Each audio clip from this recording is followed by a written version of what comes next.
Wanted to make a quick little video today talking about my favorite movie of all times and also mention a little bit about the poster that you kind of always see over my shoulder when I make those little videos at my desk. Jaws was released on June 20th, 1975. It became the highest grossing movie of all time, first movie ever to gross over $100 million. It went on to gross $260 million domestically, $470 million internationally. Adjusted for inflation, Jaws grossed $1.1 billion in today's money. Not too bad for a movie that had a budget of less than $10 million. This is an original 1975 Jaws poster. It is number 75 out of 155 of that print. Prior to the 1980s, movies would be released in 200, 300, maybe 400 theaters at a time. And they would just kind of play across the country, from the East Coast to the West Coast and West Coast back. A theater would play it for a month or two at a time. Send those film canisters to the next movie, and then that theater would play it for a month or 2 months at a time.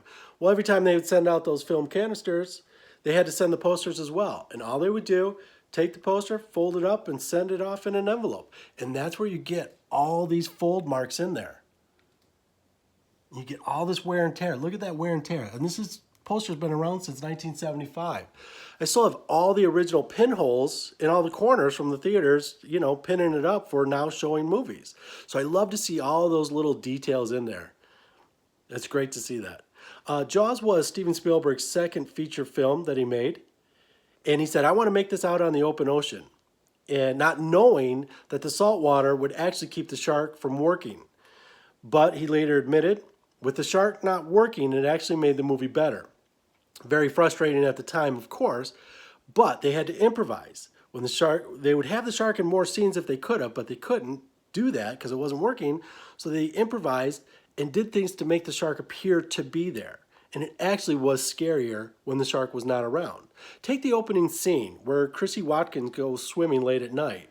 There she is out in the open ocean. She thinks everything's fine, and all of a sudden she gets thrashed around, back and forth, back and forth. Well, if the shark was working, it would have been in that scene.